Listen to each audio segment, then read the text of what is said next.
Leanne Hi, popping up Sarah. there. So, Leanne, is Dantan coming, do you think? Can you hear me?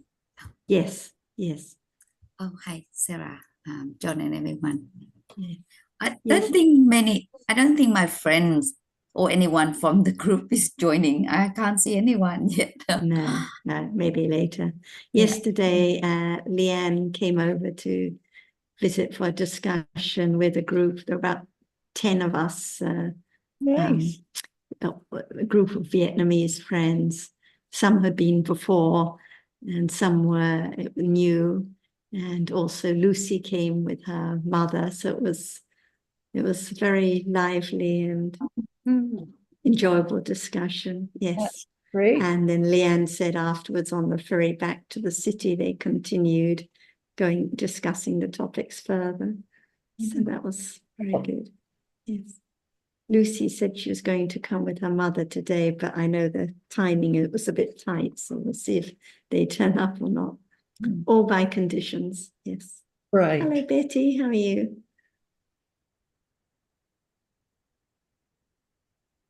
Oh, I'm fine, Sarah. How are you? Good. Thank you. It's good to be here. Good. Good to have you here. Thank you. Morning, Alberto. Morning, Gabby. Gnophodom, Sindra. All right.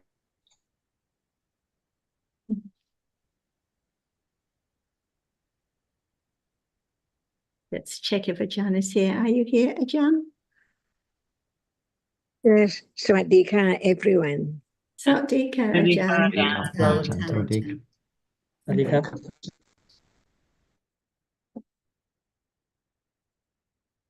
Yeah, hi Sarah.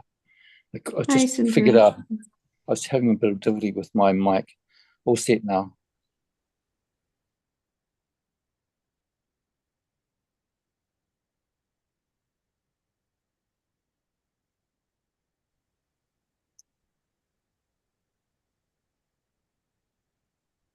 Leanne and I were expecting a couple of newcomers, but they're not here yet. So I think we'll start. And anything you would like to bring up from the discussions yesterday, Leanne, and that you continued on the ferry? I think one point that was because a group of Vietnamese and other friends came over to our place in Manly to have a discussion. And one of the Vietnamese ladies was talking about various special experiences, strange experiences she'd had and dreams and this sort of thing. And we were stressing that in life, usually we're impressed by people's accounts of their achievements and their worldly gains and their particular experiences, but actually all that really is of precious value is the understanding of life now and the gradual letting go of the clinging to all those experiences in the past. Otherwise, one just keeps obsessing and thinking and dreaming about them, finding them so important and just forgetting about what is true and real at this moment. But when someone is so used to clinging and thinking about all these experiences, it's difficult to just let go. No one can do anything, and to appreciate the value of understanding now. Do you have any further comments, Leanne?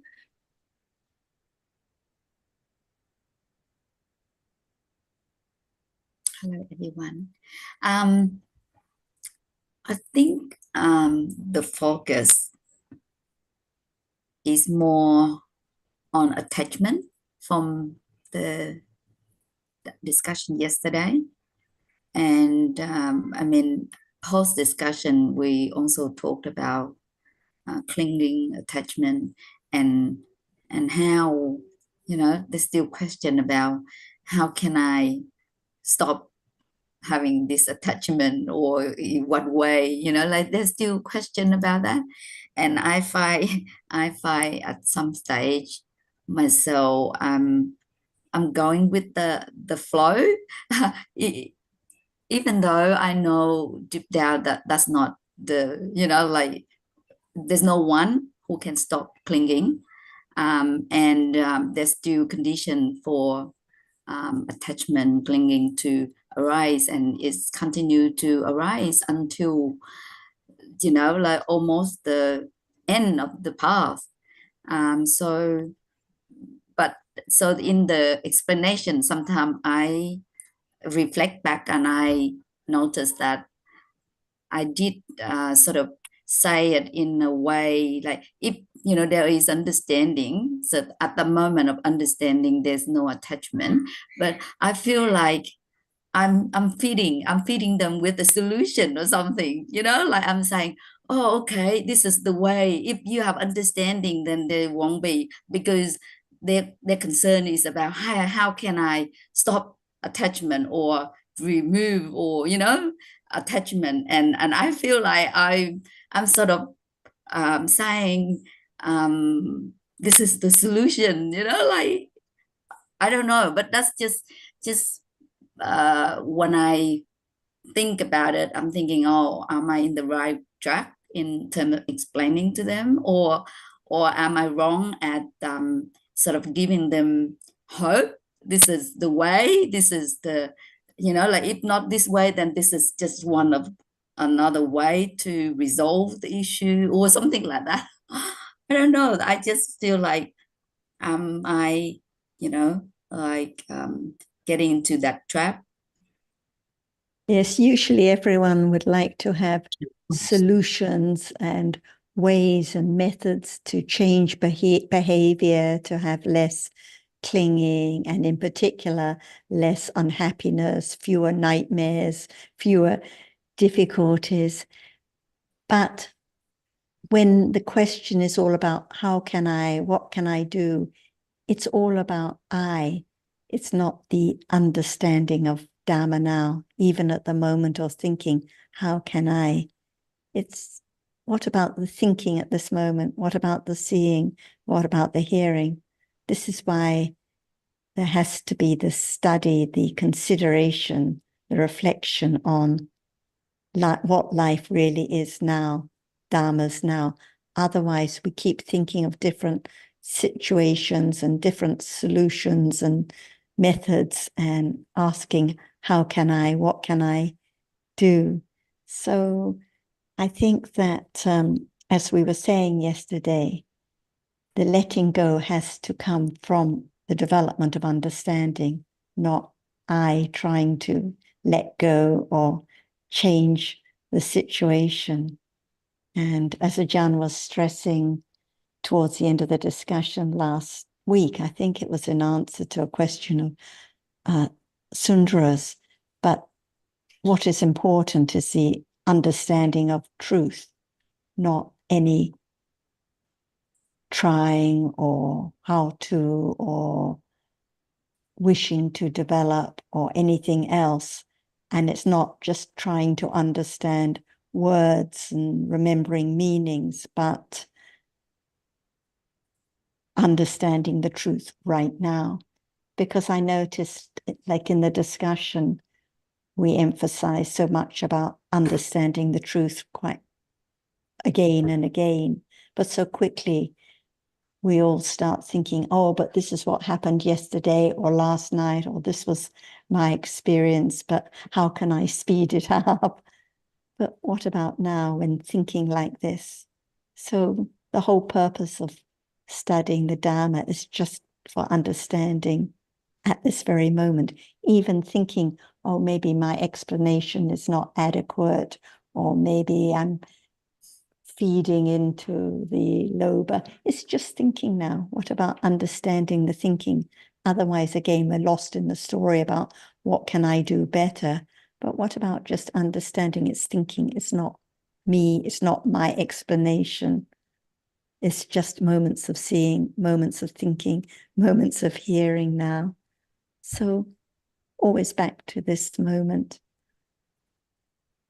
And I have a couple of comments to suggest to make it clearer that one is not suggesting a solution. And the first is that we've talked a lot about accumulated tendencies and how strong they are and how it's not possible to change them. So one can make the point that because of the accumulated tendencies, the personality, if you like, is not going to change in this lifetime if one has preferences, likes, fears, phobias, strong emotions, different kinds. They're not, that's because of the accumulated tendencies, and no amount of understanding that is developed in this lifetime will change that. And the second point, to make it clear, it just slipped my mind.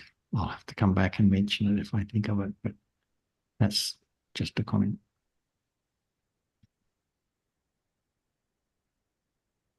The second point was that a moment of understanding versus having less clinging, which is preferable. So the single moment of understanding is worth a lot more than many moments of non-clinging, if you like. And there is a question of getting the priorities right. Yeah.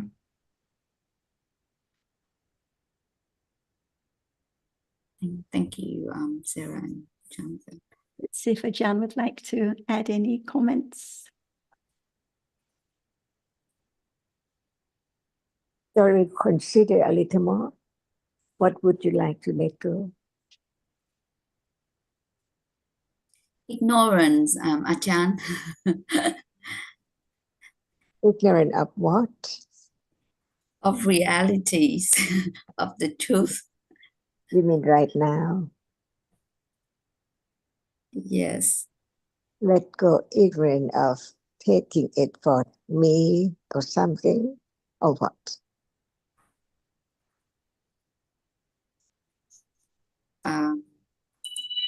Yes. Yes. Sorry.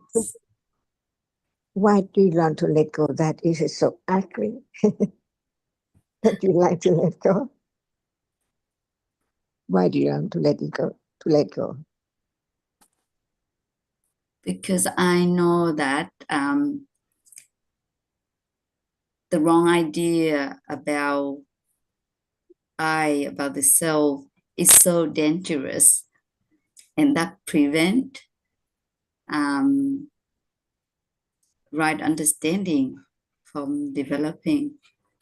So I think deep down, even though I know that there's no I, no one can control anything, but I think deep down, there must be the wish to eliminate the wrong view.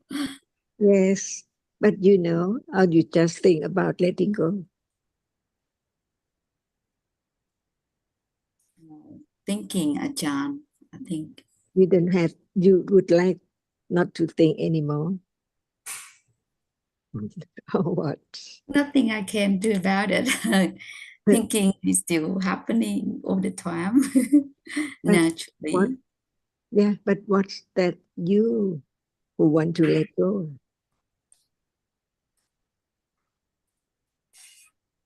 Is there enough understanding? What is that we take for you or I, who do not understand the truth of what is now? We just think by way of I would like to let go. I would like to let go. But what is the I? Is there I in truth, or what is there? So it's just a moment of what is there, which sees or think or hear or like, just one moment at a time, and it's gone by its way, right? No, we don't have to take hard work to not having it at all by oneself, but from understanding the truth. That's the way it is, because it's not I or anyone. Each reality now is so real that it's conditioned to arise and fall away instantly. No one can do anything. It's gone. But the clinging to take it for something is there. So in truth, what is there that you'd like not to have it anymore? Not to have it anymore. Or none at all. Because they're seeing, and without seeing, would you like not to see again anymore? Not to think anymore? See, that's why we have just only the idea of something, and we take it from hearing that it is undesirable. It shouldn't be object of desire because it's not there anymore in truth. So nothing to be done. Just understand the truth more and more. And that is the way. It is letting go of the idea of something or I from life to life. In truth, they're all the way of Dhamma. Nothing lasts. No need to try to let go or not to have it anymore until understanding directly manifested truth that it's there arising and falling away. By then, no one, nothing at all.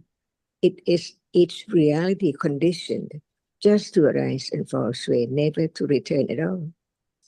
No one has to do anything at all. It's the way it is.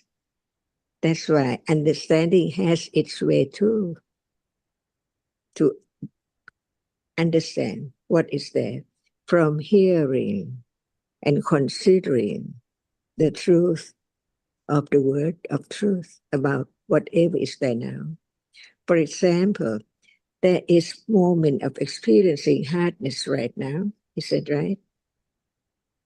Would you like to let go that moment? Oh, it's gone. No need to do anything. No worry at all. See? But understand the way it is. Nothing lasts at all. It's conditioned to arise. As soon as it has risen, it falls away instantly. No one can have it longer than that. See? Understanding what is there as it is. Letting go of the clinging and the idea of something as usual. Because in truth, it cannot be anything at all. It's just that which is conditioned to arise and then gone instantly. And that's the way of letting go. Wrong understanding and ignorance and attachment to that which is not there anymore, even right now. So it depends on understanding. In order not to have ignorance, clinging, it has to be by understanding only, not just I try so hard. Why try so hard? It's gone. Just thinking about not having it, but it's not there anymore. Nothing can last. Nothing is permanent. So just understanding the way it is to realize the truth on and on until no more attachment and ignorance of that which is there, stage by stage.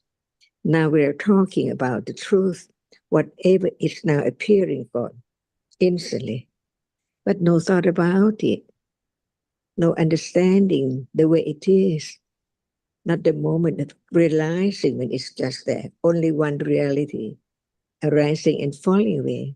By then, who can be attached to that object? It's gone. And the way it is has to be like that, non-stop, as long as there are conditions. Until what we say, life is not permanent, it is unsatisfactory at all, is so true at moment of realizing the truth.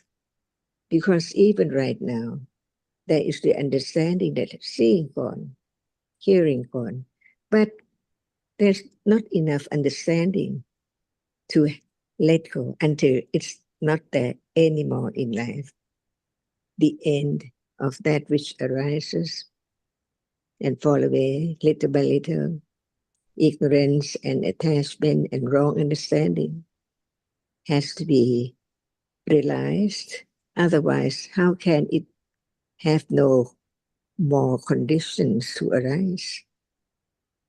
Because understanding it thoroughly, little by little, until it appears. Can it be now? When there's more understanding, realizing, not just thinking. So what is the benefit of having such longing for something to be, but it cannot be like we try to do, like it does not arise again. See, is it possible? Not at all. But letting go, ignorance, and attachment to that as something has to be let go. Otherwise, something is there, someone is there. I'm here and now. So many things around. How can it appear as no thing in truth? Hardness is just hardness when it appears. That which is seen, not taking it for something, only seen is there, as it is. No one and nothing at all. If it's not as that, there is clinging to that which arises and falls away so rapidly on and on.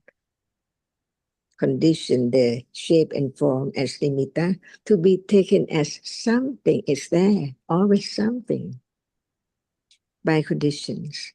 That's why no one can do anything, but right understanding begins to be truthful to the truth, be true to this moment. Before seeing, there's no seeing, but no thought about it. There's no hearing when seeing hasn't arisen yet. See, all by conditions just arise and go on unknowingly.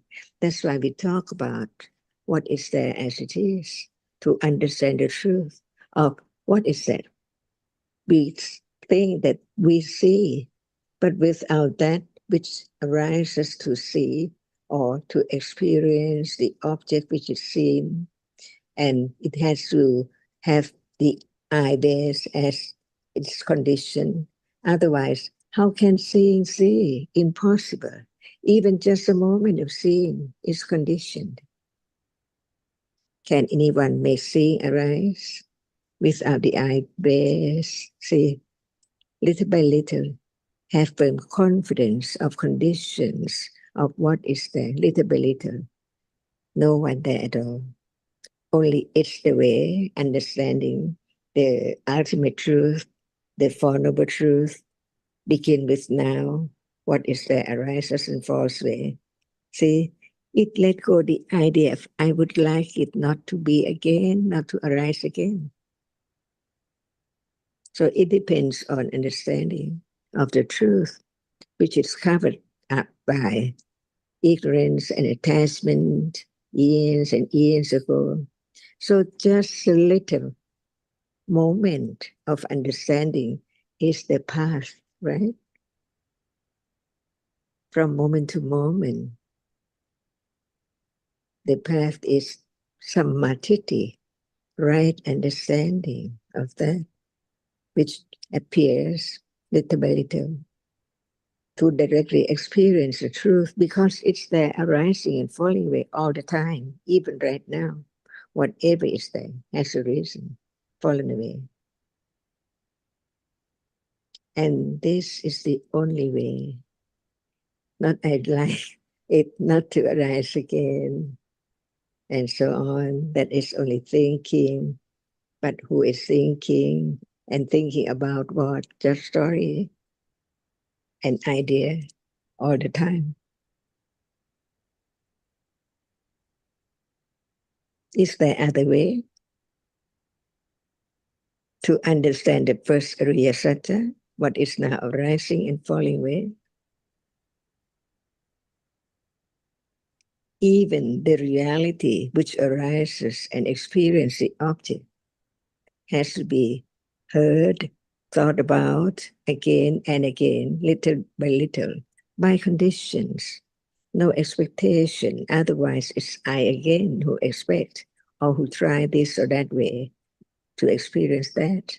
But in truth, Dhamma, whatever is real, arising and falling away, it's anatta, anicca, even right now. As is so true, it can be directly experienced, but not without any understanding at all. It's impossible. But understanding begins to understand.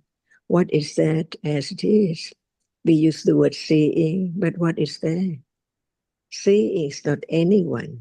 It's moment of experiences, visible object of that which impinge on the eye base, not at the back. See, even what is there in life can be known little by little about its truth.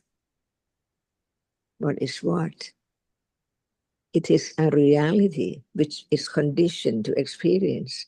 So no matter when and where it arises to experience, it's there from birth and it falls away instantly. But that reality which arises and experiences an object is conditioned for the next one to arise after it falls away. See, that's the way it is right now. Any moment from birth, even at moment of death, as soon as it has fallen away, it conditioned birth, next life, instantly, from life to life, with understanding or without understanding in that life, depending on conditions too. And now it is a condition to hear the truth, to consider it, to begin to understand what has been object of understanding, yet even it's there. For example, there is hardness now. It's not yet the object of understanding. If we don't talk about it, if we do not attend to the characteristic which appears as hard, it's hardness, not anything at all.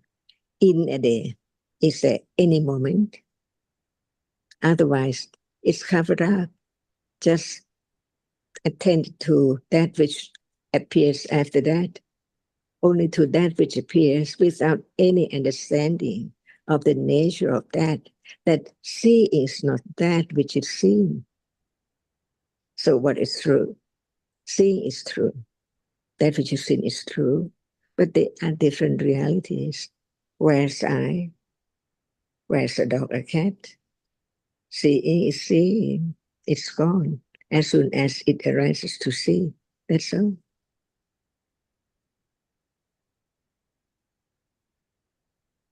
And this is the fourth noble truth, the way to understand the first noble truth. No other way. To let go the second truth. As long as there is intention with attachment to what is there, it's not time to consider the truth. Because what is there is attachment to that which appears. It's not the moment of understanding or careful considering or attending to the nature of that which is there. So it's not just the word that we just say, Dhamma.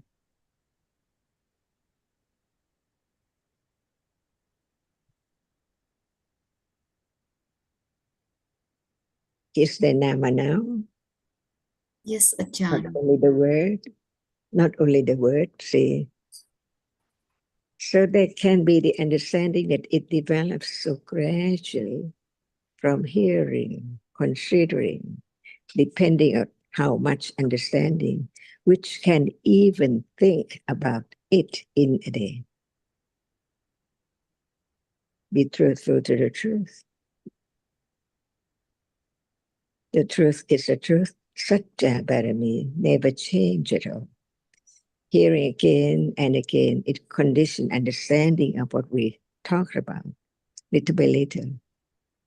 Without it, how can there be any understanding of the truth of what is said right now and then gone unknowingly?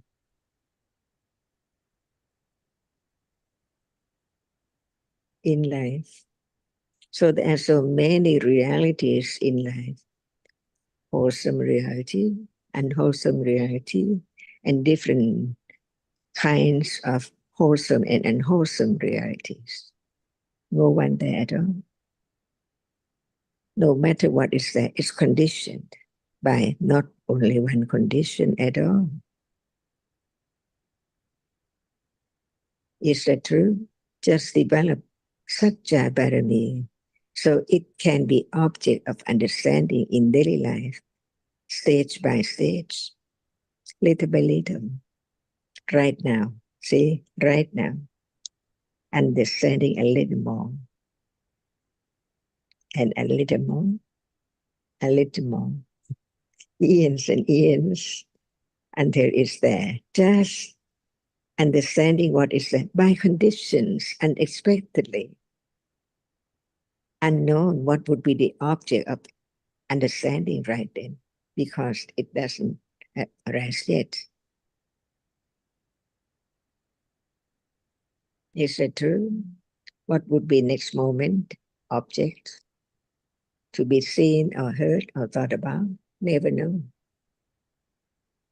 And this is the moment of developing the firm confidence of the truth until it conditions another level of understanding.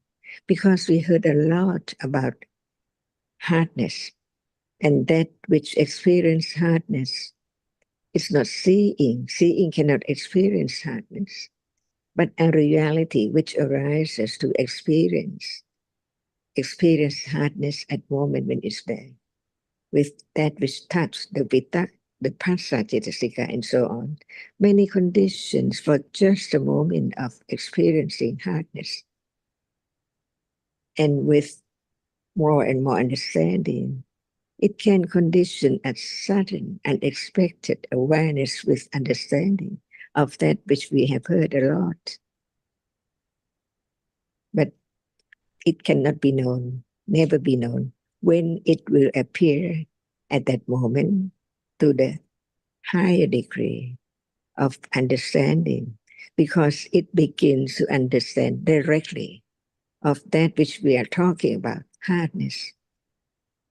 See, now hardness is not object of attention or awareness yet, but when it's there, the same, the characteristic is there. But what hasn't been there before is awareness with understanding of the nature of it to be realized, because the truth is that it's there arising and falling away.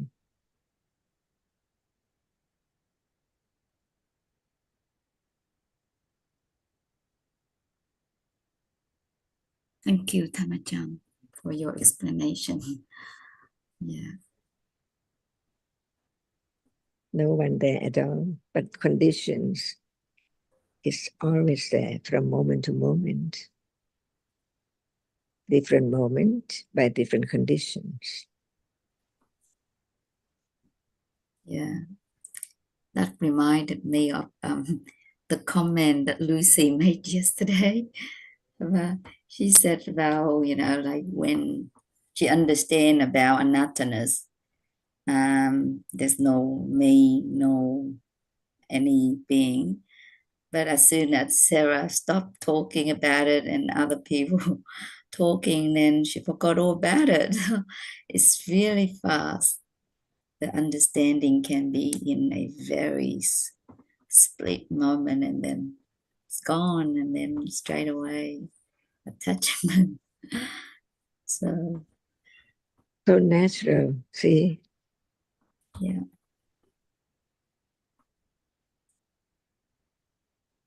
And that's why we discussed there has to be a lot of patience, kanti, parami, because it's a long path And it's bound to be like that, ignorance and attachment most of the time. But gradually, the moments of wise reflection, the moments of understanding can begin to be accumulated, can become more of a habit, just like the attachment is the habit now, but not by wishing or trying or wanting, but just naturally it develops, it accumulates little by little. And I think many of the points Ajahn was making in all her helpful comments were many of the points that we discussed yesterday. And in the end, all comes back to now, this moment, and understanding that what arises is just a Dhamma, no one to be found, no one that has ignorance, no one that has attachment, no one that wishes for this or that, just different Dhammas arising. And we find it so important what is thought about, but the thinking is real, and all the stories and fantasies that we cling to so much are just different fantasies and stories of no importance. And even the seeing now, the hearing now, the thinking now is of no importance. It's gone instantly. And like you said at the start, not understanding is dangerous, but actually whatever arises and falls away is unsatisfactory and dangerous, because it's the object of clinging again and again, but it's gone. So there's always clinging to what has gone already. So can we say that all nama and rupas are dangerous? Or because if there's still nama and rupa, that means there's still arising and falling away. So Yes. there's still clinging and attachment. I mean, those are the object of clinging. And Yes. the So in the circle deepest sense, be- whatever arises and falls away is dangerous. And that's why only when there's no more arising and falling away, no more clinging, no more ignorance, no more becoming, only then is there no more unsatisfactoriness, no more danger at all. And I'm thinking about the term letting go. I feel like it's a bit easy to mistaken that someone letting go, whereas with understanding, if there is understanding at that moment, there won't be any other unwholesomeness. Then there'll be no there's thought of I nothing. letting go. Yeah, so there's no actually letting go, right? Because at the moment of Not by anyone, just by understanding. Understanding lets go. But then when we hear that term, we're thinking of something being let go, like by someone. Yeah, it does carry that implication conventionally. Yeah, yeah. Let go is not something to be done or can be done. It's just a function of panya that lets go ignorance, not that something to be done. It's not feel that like the let go. ignorance arises and then something or someone lets go of it just naturally by the result of the development of understanding. There's less and less ignorance, no ignorance at those moments, but nothing that is done. When we say we let go, it's just a function of panya, function, not anything to be done, not or yeah. I'm still not satisfied with that yet. I feel like if there's a panya, then there's no clinging, there's nothing, and there's nothing to let go. Right? If there's panya understand, and that's it. So there's nothing to be let go. I don't know. I'm just a bit. That's right. So it just means when panya arises, no ignorance, no attachment arising at all. So this is just the meaning of letting go.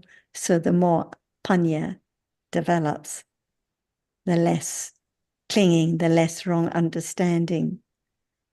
So this is the meaning. It doesn't actually mean that someone or something lets go at all. Because there's no anyone or anything, all are just Dhamma, are just function. Right, there's no one, there's no thing also. It's not someone or something or a process to be done. It's not like that. It's just a function of Dhamma, naturally, anatta.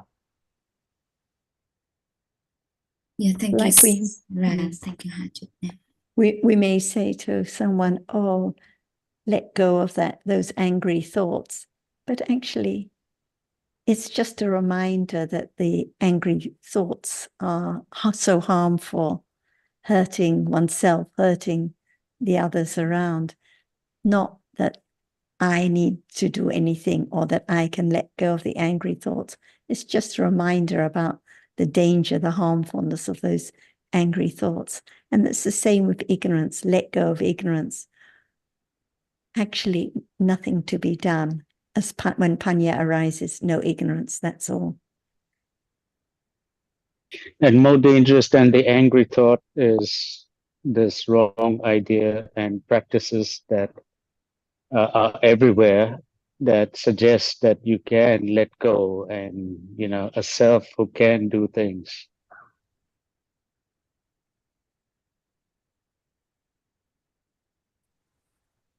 Thank you. Thank you, Ansuki. One other topic we discussed yesterday with the group was about the right path and the wrong path, and how if it's just a little wrong, a little idea of I doing, I focusing, I practicing this or that, it just takes the understanding a little more wrong, and it accumulates in the wrong way. So right from the start, there has to be the understanding that there are only dharmas now, no one to be found, no thing, not I that explains well or badly, just different dharmas arising and gone. Can't hear you, Leanne.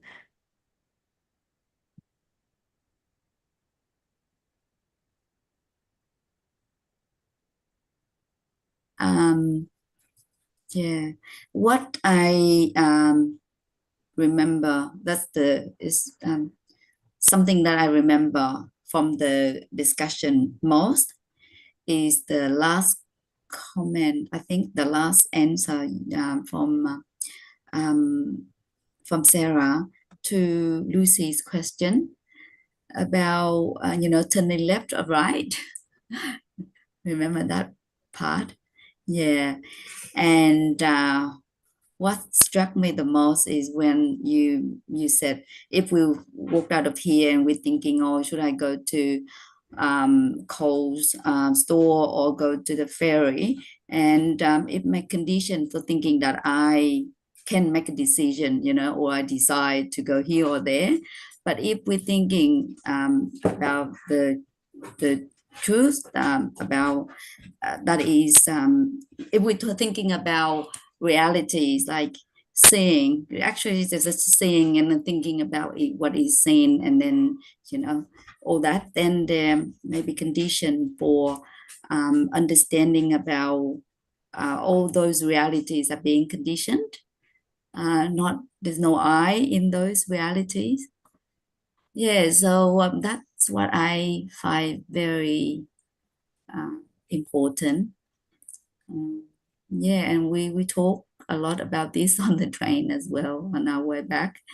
So it's to see the importance of learning and understanding about realities, and those just arise by condition and not self.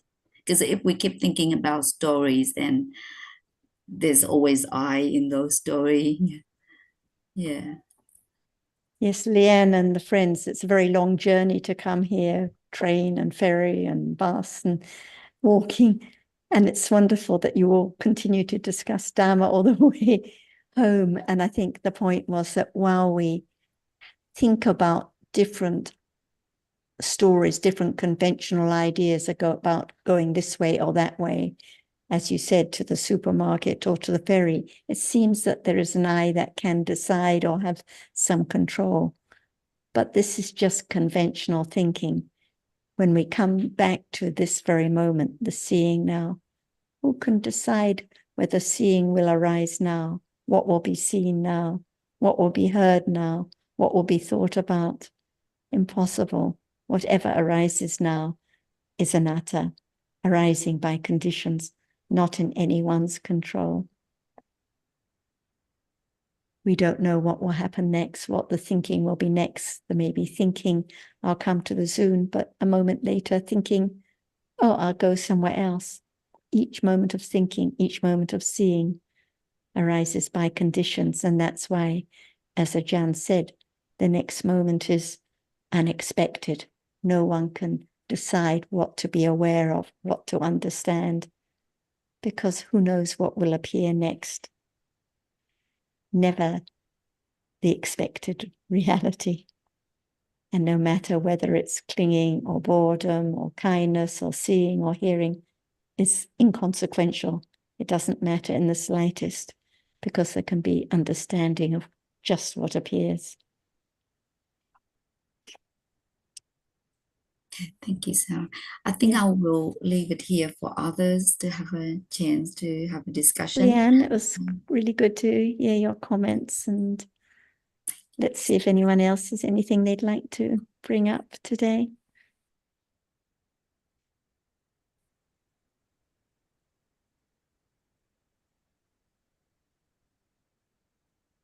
Betty, do you have anything you'd like to bring up today?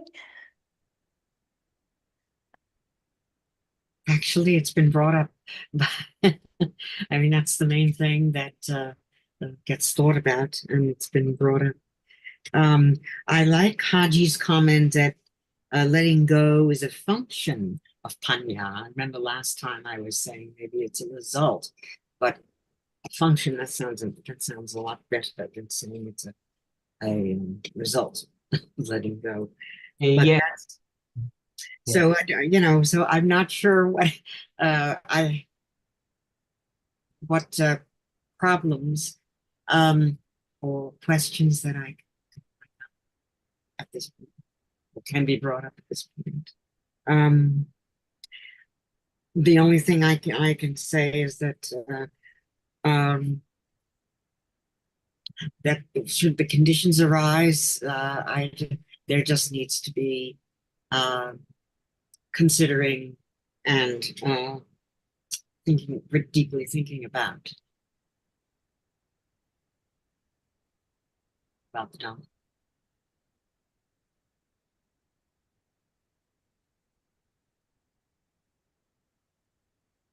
Sarah, as I understand it, karma cannot be understood by even the Sotapanna, because it's a condition. Karma and vipaka are a condition from a different time. So although, therefore, understanding can understand that vipaka is different from, say, cause, such as attachment or aversion, it cannot, nobody can fully understand karma. So to what extent can karma be understood, and to what extent must it be just a belief in what the Buddha said? Because doesn't it belong to one of the four things that you cannot understand? Karma is the domain of just the Buddha. I think that refers particularly to all the details, all the intricacies of, like, why this moment of seeing now, why this moment of hearing, what karma in the past. So the details about the karma in the past, bringing what result now, these points can only be understood by the Buddha. But there can be the gradual understanding of seeing now, hearing now when they arise as a result. They're not cause. they're conditioned already as a result, different from, as you say, the moments with Loba, the Chaitana, which conditions harmful speech or deeds, that is cause and can bring its result later. But now it's thinking about it. But when the understanding of the impermanence of realities directly at stage of vipassana jnana develops, there is more firmer and firmer understanding directly of what is karma and what is vipaka. So let's see if Ajahn would like to add more on your topic. Can I just add one thing to that? Yes, It's Betty. basically the more there can be understanding of conditions, that will bring more understanding of the way karma operates. Right. And at the second stage of vipassana jnana, it is the direct understanding of realities as conditioned. And that understanding is deeper and deeper when there is the direct understanding of the arising and falling away of realities. And at this point, there is more direct understanding of what is result, what is cause, no matter what words we use. I bring it up because people sometimes they don't believe in karma, and that can stop them from investigating Buddhism further. They just don't believe in karma, and that's the end. So they don't even start to consider Buddhism because of that belief.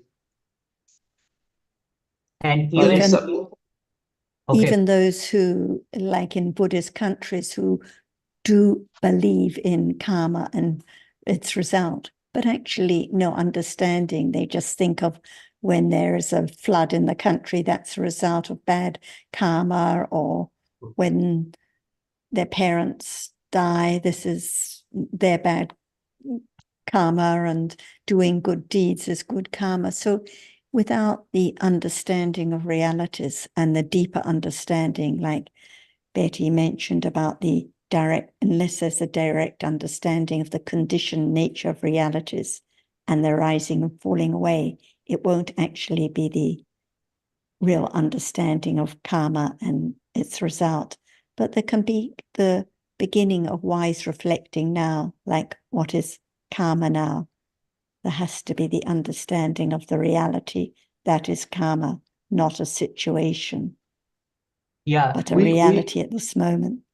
We can begin to understand, or we can understand intellectually how we can understand conditions, because a reality is a condition for another reality. So when you have anger, that is conditioned to arise by attachment, and that can be understood a little bit deeper there and then, because one reality which arises conditions the next reality in whatever way that is. So if you see the pleasant sight, it conditions the pleasant feeling. So the reality of what is seen is the contact with that reality conditions the pleasant feeling. But vipaka, that condition, the karma condition, is from a different time.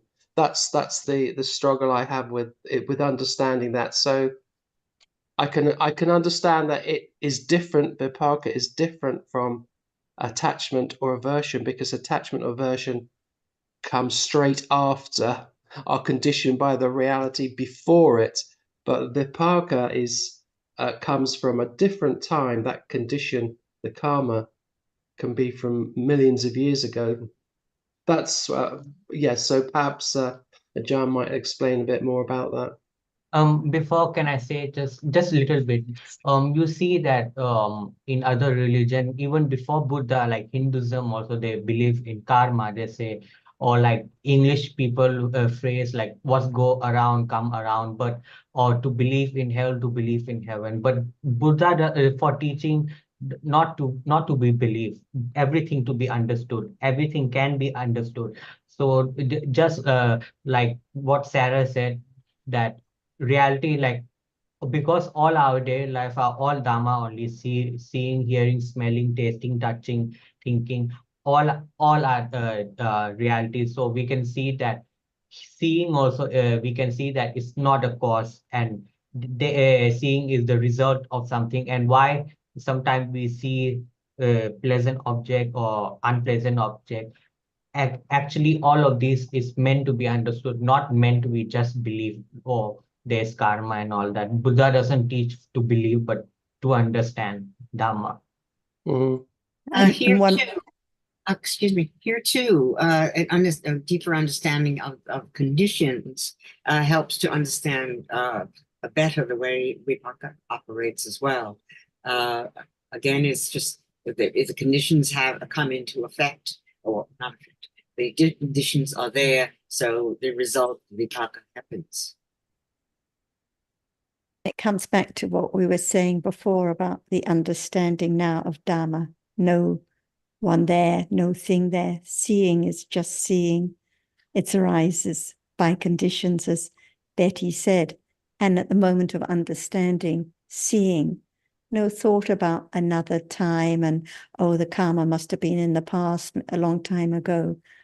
At the moment of seeing, it's just understanding the reality. And this is what is the important point, different reality from the intention when harming, for example. Anyway, let's see what Ajahn would like to add. Is karma the word or the reality? Karma is a reality, yeah. Intention. Okay. If you just want something like food and we just sit still, can there be food for us? Can there be? Sorry, I'd missed that. I'll have to. Can you? Yeah. I can't hear you. So I can't hear you. The sound has gone a bit. Ellen, Tamajan said, if you want food, do you just sit there and it will happen? No, there is intention which makes it happen. Yeah. So can we say that that is Cetana or will to do? That's yes, that's Cetana or will to do. Yeah. So it depends on the level of Cetana. For example, it arises with each citta, not with lopa or dosa.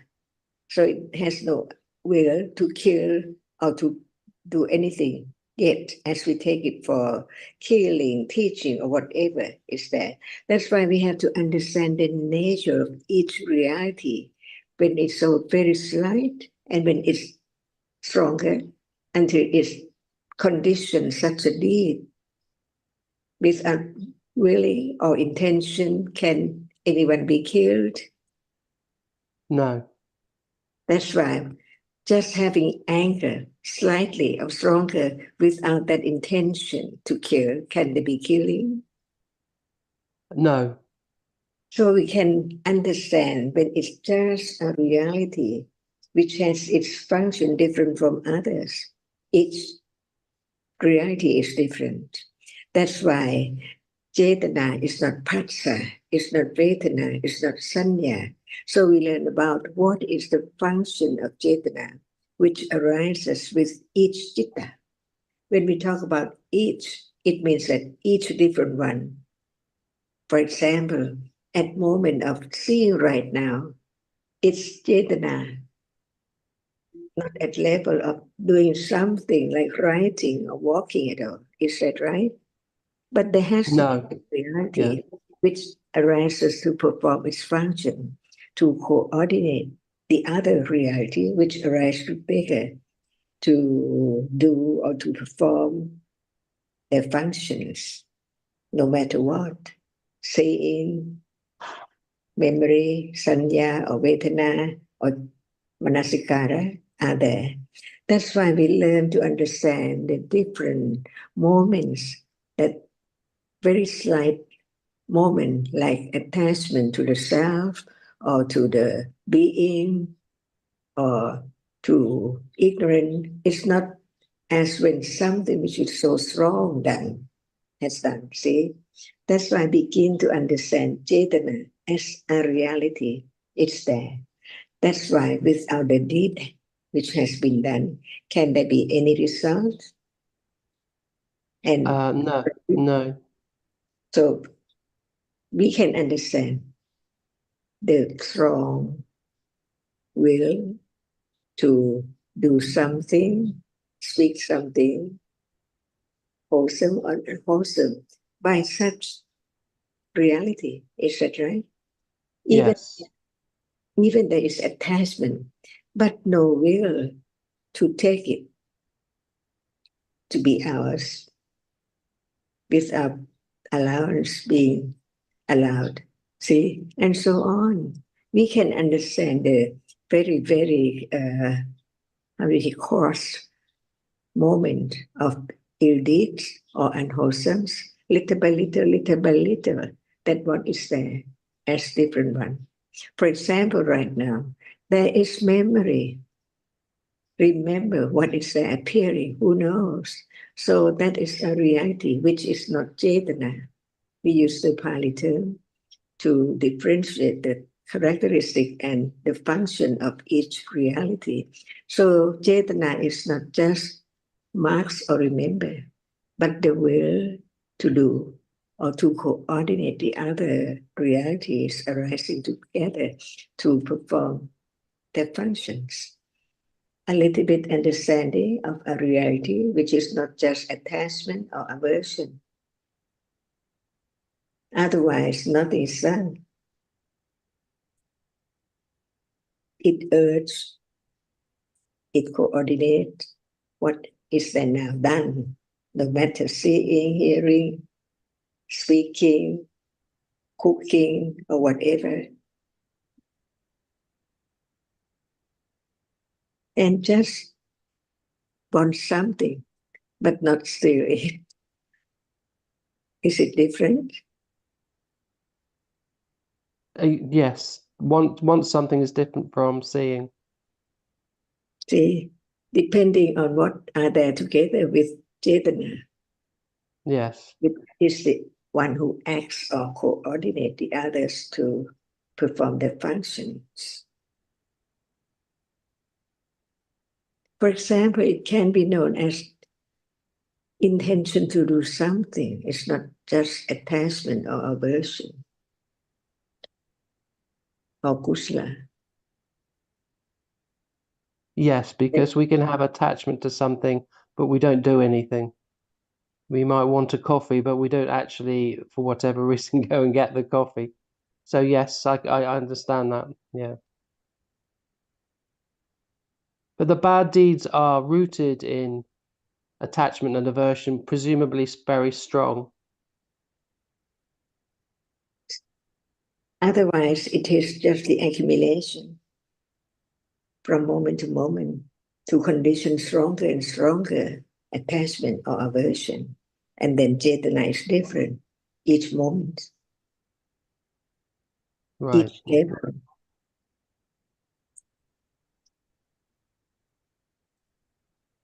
So now, no doubt about Chetana, it's there with every chitta.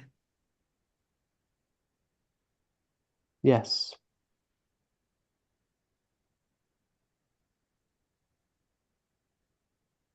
That's why it is kamma paccaya, condition to condition the results.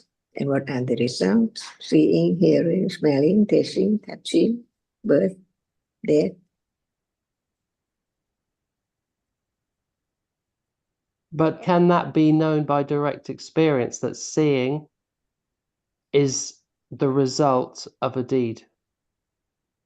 At moment of having such strong Chetana, can the other reality appear?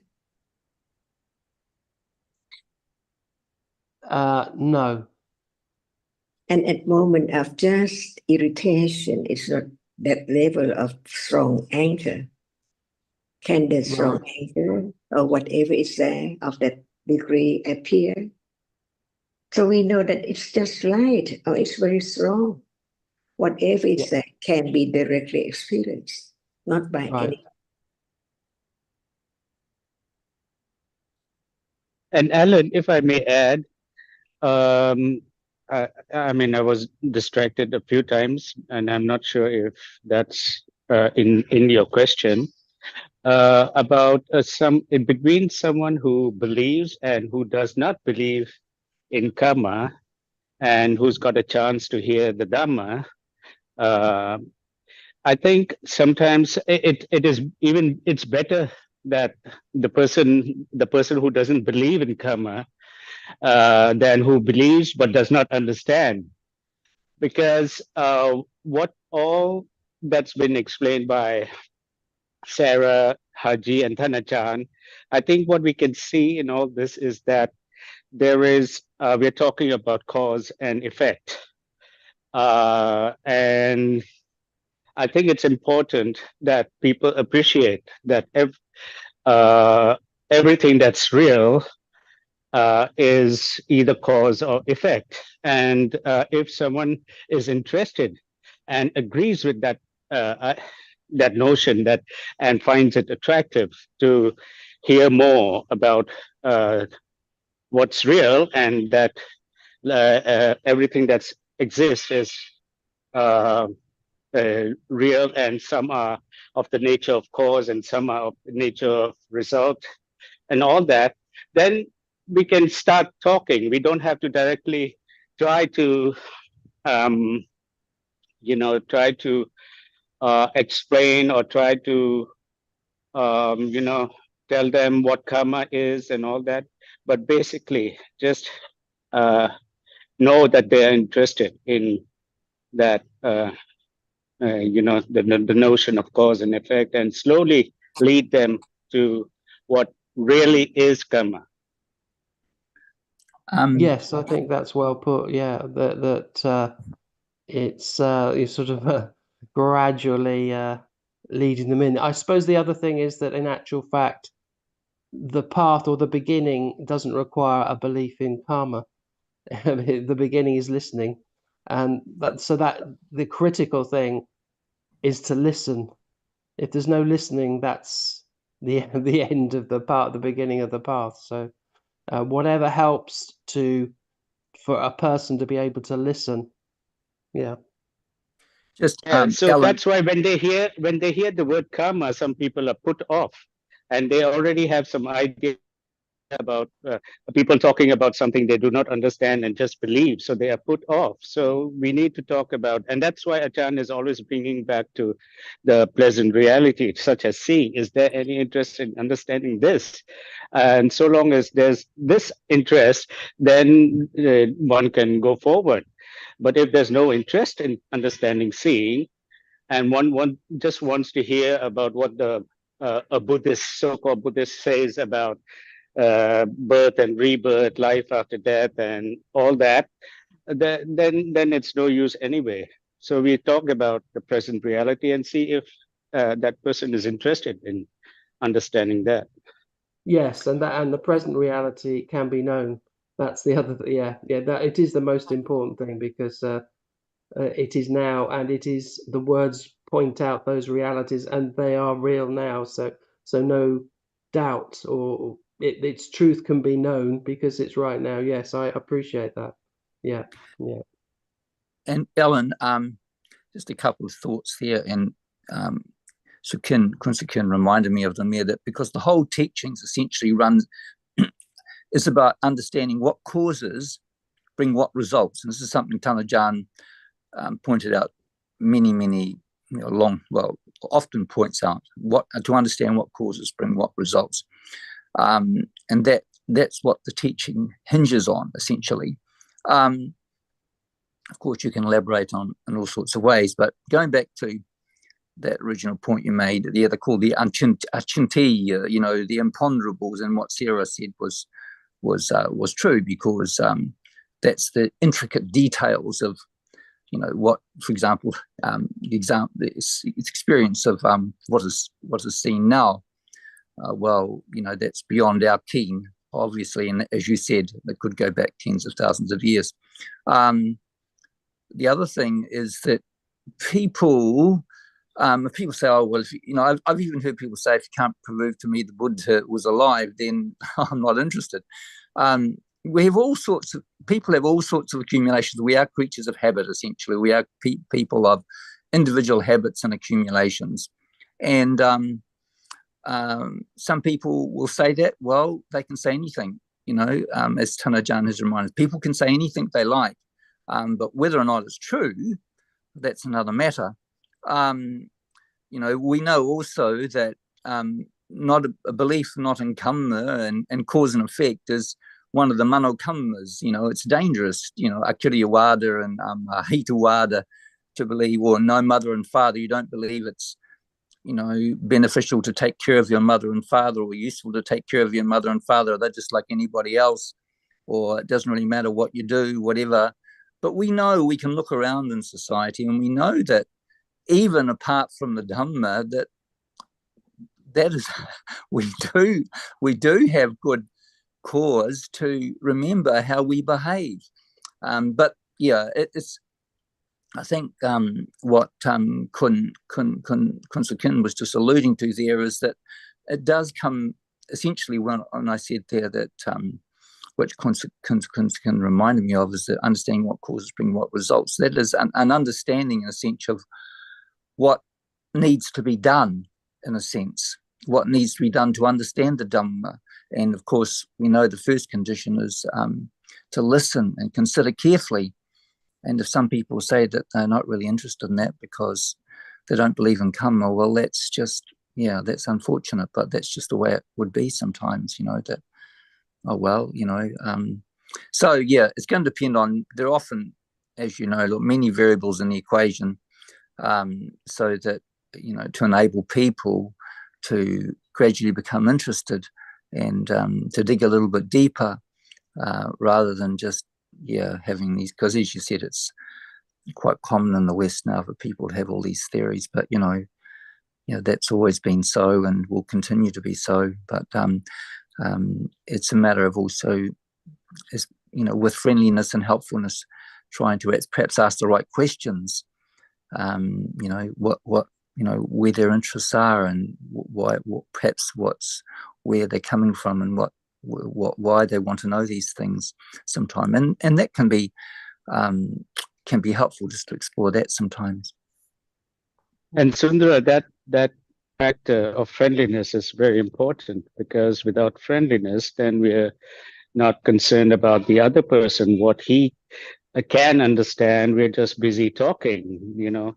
So that friendliness is important. We need to think about the other person, what he can understand and what to say, what not to say. Yeah. You know, no, totally, Sukin, that's totally correct, you know, because we're just trying to push our own agenda and think, oh, what they believe is silly or whatever. That's not going to be helpful. Well, it's not helpful for us. It's not going to be helpful for them. But as you said, having an agreeable and friendly heart will make the world a difference. I totally agree.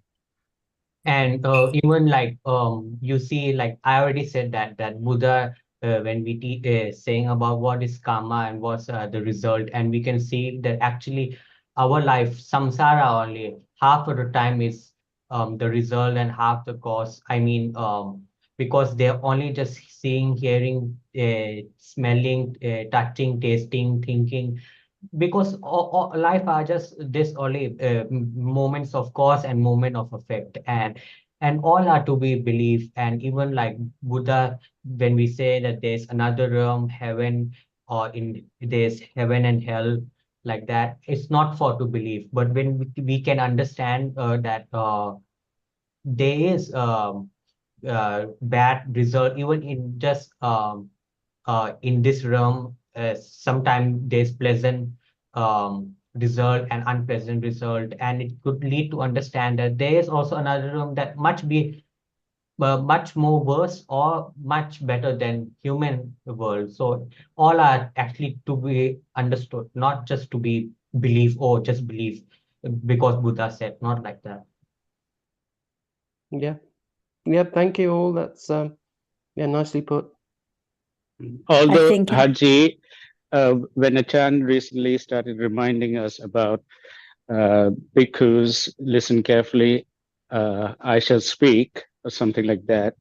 There is also this factor that if there's any understanding and respect for the Buddha, then you are going to pay his words give his words a special attention. So although it's not about belief, but he is speaking, we can say that it must be true. Yes, but it can be understood as well, because all the thing is to be understood, because it's not that something cannot be understood. That's what I'm just saying. Is yes, of course, we cannot understand everything right at the moment. Yes, and but yeah, but what I mean to say, Buddha is not for belief. It's all Dhamma is for own understanding. And one day, maybe not today, but someday. So for the newcomers that Alan is talking about, one doesn't have to talk about different realms or results of causes long in the past, but there can be the beginning of considering whether anyone can see now, anyone can hear now, or if there is just that reality that has to arise by different conditions, not anyone to be found or that can control it. I think most people can begin to consider and appreciate this point. So we don't even have to use words like Dhamma in the beginning. And then gradually there can be a little bit of wise considering about those conditions that are more obvious, like obviously when there's anger, it conditions more anger. The habit becomes entrenched, or if there's worrying in the night, conditions more worrying. The habit is there. So this is one kind of condition, not anyone who chose to be angry or to worry. And the thinking now, it can be wholesome or unwholesome thinking about the other's welfare, about kindness, good deeds, or it can be thinking with maliciousness or stinginess, thinking that is harmful to others. So there are different roots, different mental factors involved. So there can be a little more considering about different conditions that can be understood in daily life, and beginning to appreciate that there are just different dharmas in life that are conditioned is the way that gradually the understanding can develop. Because if we just start talking, oh, there's birth in different realms as a result of karma in the past, it makes no sense to people in the West who come from a scientific background, like your sons, for example. It sounds like nonsense to them. So it has to be about this moment and what can be understood and tested and proved right now.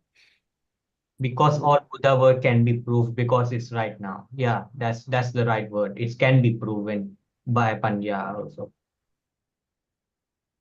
Yeah, well put. Thank you, Sarah. One doesn't have to use any Pali terms at all. One can, as we were stressing earlier, it's not about the words, but just the understanding of what is there now. Pleasant feeling is different from unpleasant feeling. There must be different causes for why pleasant feeling arises sometimes and why unpleasant feeling arises sometimes. And the painful feeling, like at the moment of knocking one's foot, at the moment of bodily experience, is different from the unpleasant feeling when one's angry. So little by little, there can be a more understanding of the dharmas that appear right now as conditioned, not by anyone's control. No one chose to have painful feeling or annoyance, but by conditions these dharmas arise.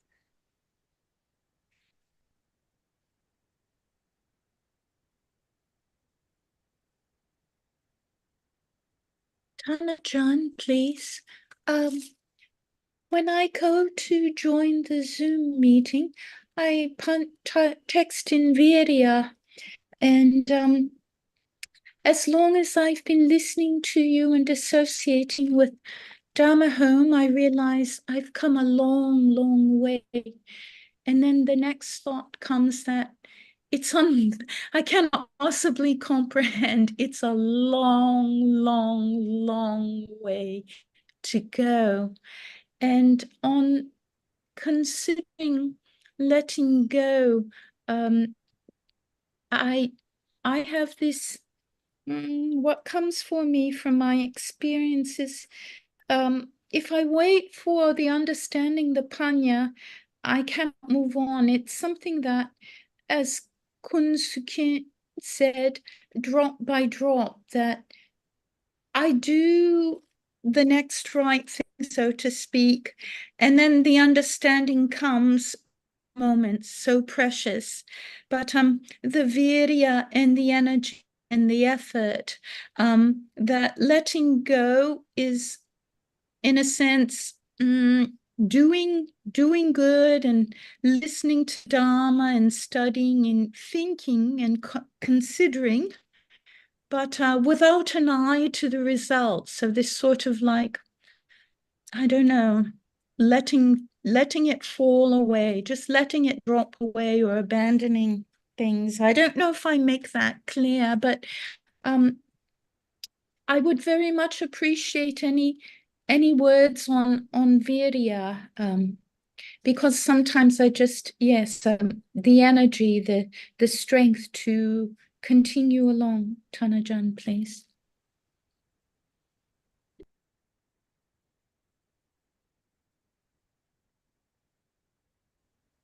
Sorry, please say it again.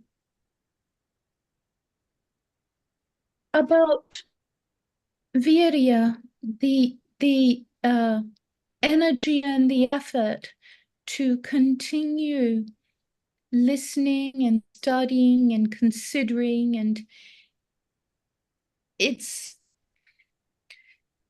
can feel burdensome or heavy. Sometimes those moments arise at Tanajan that continuing, but in a sense letting go of, abandoning, not with an eye to the results. And because if I wait for understanding, it's a long wait. Those moments are so precious. But as Kun Sukin said, I drop. And I realize, listening to you and my association with Dhamma home and reading and considering and studying, I've come a long, long way. But there are those, from time to time, I must not think about it, but it is so far. And so I feel moved to ask you, Tanajan, please, for some words about virya. Thank you kindly. Okay. Would you like to let go ignorance of seeing right now? Well, yes. How long will it take?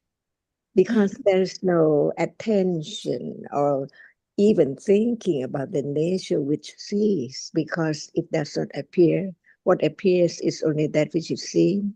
So even there is seeing right now with no energy of virya arising with it at all, but who knows?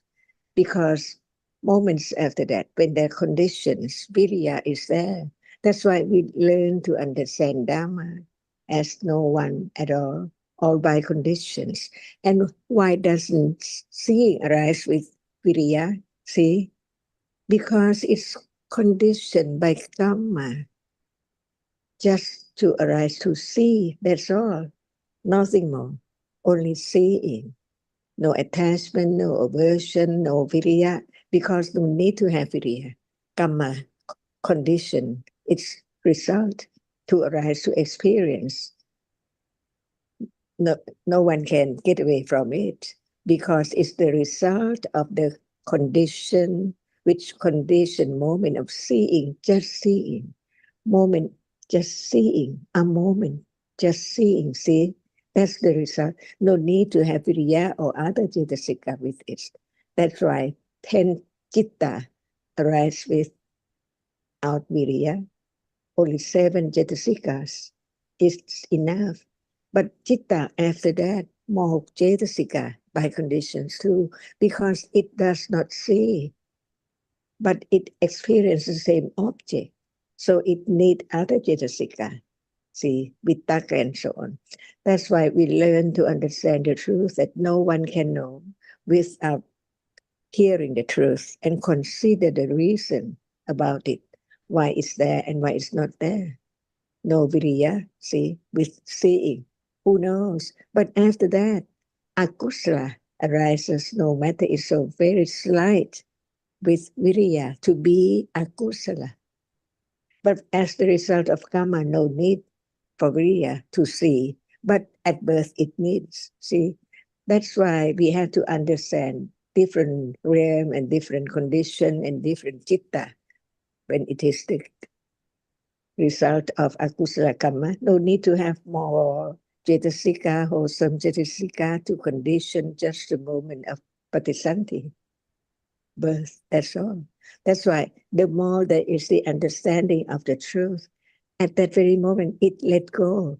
It doesn't mean that you try to let go everything. It takes quite a long time to let go. But when there's no understanding, how can the ignorance and wrong understanding let go? It's let go. Impossible. Is there still wanting to let go very soon? What is right and what is wrong? And when it's wrong, it's michatiti or samatiti. Letting go is letting go, seeing right now as not I who see, not anyone at all. And what is seen is not anything at all, right now, in truth, when it's their experience. No pillow, no bed, no window at all. Only that which is seen, so very little. That cannot be taken for anything at all. That is the truth at moment of seeing. But after that, more conditions, experience that object by nimitta, forming up the idea of something, clinging to that. And how can be letting go of the idea of something right now? No understanding of seeing itself, no viriya, no need. Karma condition it just to see, just to see. No attachment, no viriya, no need at all. Only 7 cetasikas arising. So who knows that the cetasikas which arise not more than 7 must be only at moment of seeing, hearing, smelling, tasting, touching. 10 cittas, kusala vipaka and akusala vipaka. So what now we experience such and such picture, someone or something. Is it right or is wrong? Or just what is there as a paint on the cloth or paper, see? How long will we take it out of the paper, not to be anymore the bird or the mountain or the water or the forest? Because it, in truth, without such and such moment rising and falling away, there can never be the idea of something experienced at all. Only that which can be experienced by such citta only. Seeing cannot hear, hearing cannot see, different realities by different conditions. Is it true? Try to make seeing here impossible. So let go wrong understanding from attachment and ignorance, not understanding what is there as it is.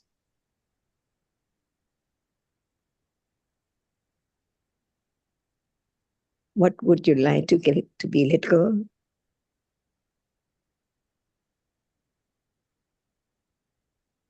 At this moment, nothing. So, not any time to think about it as I'd like to let go. because understanding only is moment of letting go ignorance and wrong understanding with attachment. Is it true? Can anyone stop the way it is? No. No That's self to right. And stop to do anything. No. And it will be less and less when there is the understanding at the first stage, and then the second stage, and finally the last stage. Experience is what Buddha had enlightened now as it is. Seeing is not moment before seeing. Moment before seeing, is there viriya with it? Who knows? If Buddha didn't teach about it. Each moment is so very, very short. Until what can be known is that is the nimitta of just one reality. But the only one single moment cannot be known at all by way of process. What arises first and then what follows by way of Dhamma, by way of conditions.